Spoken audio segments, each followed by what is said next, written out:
Hello students, welcome back to math class. Today we'll be learning about a strategy we can use to solve any multiplication sentence. The strategy we will use today is about drawing arrays. What is an array? An array is an arrangement of objects, pictures, or numbers in columns and rows. Columns are vertical. They go up and down. Rows are horizontal. They go left to right. Let's use arrays to help us solve multiplication. Here's a multiplication sentence. I have 3 times 2. That stands for 3 rows of 2. To help me keep my arrays nice and neat, I like to think about making necklaces, putting beads on string. So 3 rows means I need 3 pieces of string. And I'm going to put 2 on each string to show 3 rows of 2. 1, 2, 1, 2, 1, 2. An array has to have equal numbers on each of the rows. Since I have 2 on each row, I've made a correct array. To solve 3 times 2, I simply count how many objects I put in my array. Let's count them together. 1, 2, 3, 4, 5, 6. So 3 times 2 is 6. Let's do some more practice. Here's 4 times 3. How many rows do we have in that multiplication sentence? The first number tells me how many rows. So I have 4 rows of 3. My final factor is how many I put in each row. A factor is one of the numbers you see in a multiplication fact. So my factors in 4 times 3 are 4 and 3. So let's draw an array for 4 rows of 3. 4 rows, and I'm going to put 3 on each because an array has to be equal. See, multiplication is the act of solving equal groups. So in this array, I have 4 equal rows or 4 equal groups. To find the product or the answer to the multiplication sentence, I simply count how many objects I put in my array. Count with me. 1, 2, 3, 4, 5, 6, 7, 8, 9, 10, 11, 12. So 4 times 3 is 12. What are the numbers in a multiplication fact called? They're called factors. What is the answer to a multiplication sentence called? It's called the product. So in a multiplication sentence, we have the factors and a product. Here's 5 times 2.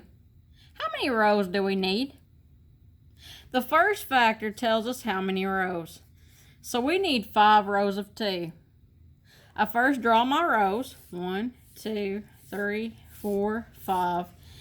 And since I need equal rows or equal groups to solve a multiplication sentence, I put 2 on each. Now how do we find the product? How do we solve for this multiplication sentence? We count how many objects we put in our array. So count with me. 2, 4, 6, 8, 10. Instead of counting by ones, I use skip counting by twos to solve. Skip counting is another great strategy we'll work on later this year to help us become faster at our multiplication facts. Now here I have a repeated addition sentence. 5 plus 5 plus 5. I can use an array to solve repeated addition sentences as well. So I have how many 5s? I have 3 5s. So I need 3 rows. And how many will I put on each row? You're right, we'll put 5. Now to solve for 5 plus 5 plus 5, I could count each object individually, or I can skip count. Skip counting by 5 is easy. Let's try it.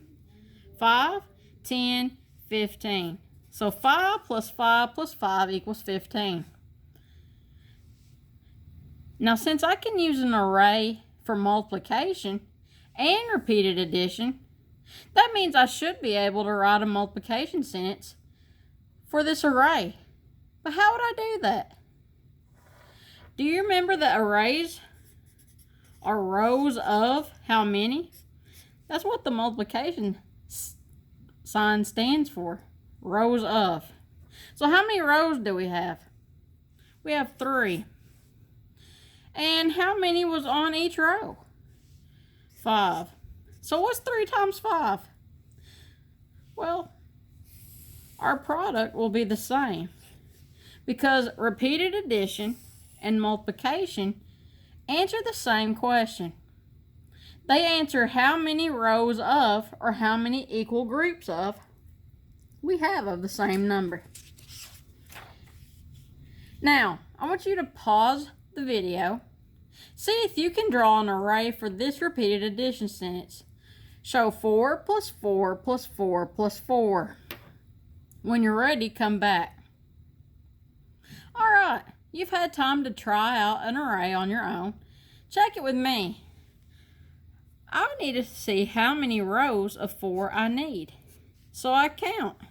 1, 2, 3, 4. I need 4 rows. And on each row, I'll put 4, because remember, our rows have to be equal.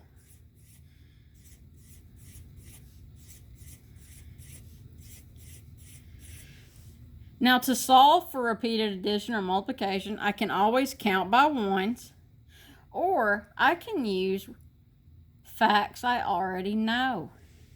I know that 4 plus 4 is 8. 4 plus 4 is 8. And I also know that 8 plus 8 is 16. We can prove that by going back and counting by ones. 1, 2, 3, 4, 5, 6, 7, 8, 9, 10, 11, 12, 13, 14, 15, 16. So 4 plus 4 plus 4 plus 4 is 16. And I simply used those addition facts that I've already learned.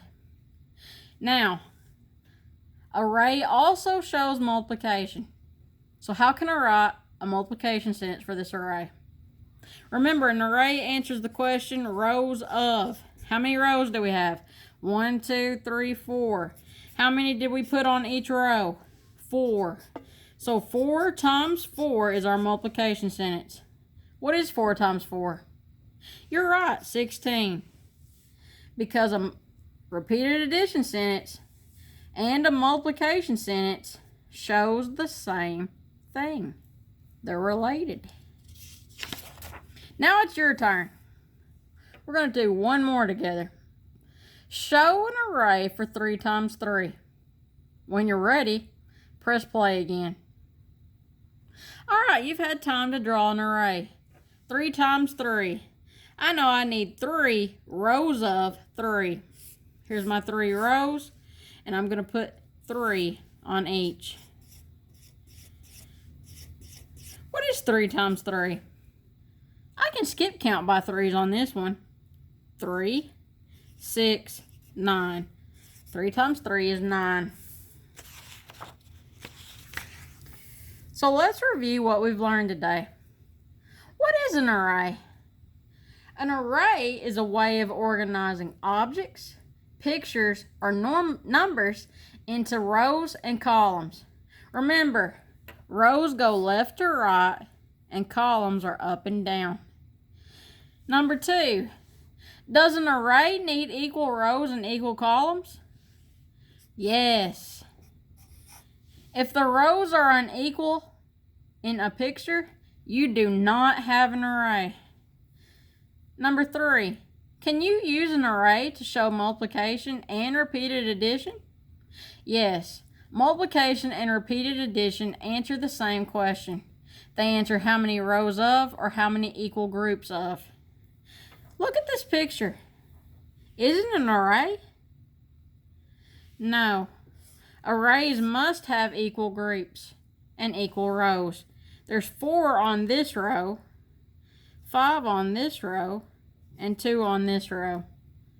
If the rows are unequal, you do not have an array. Tune in next time to learn more about repeated addition. Good luck and goodbye.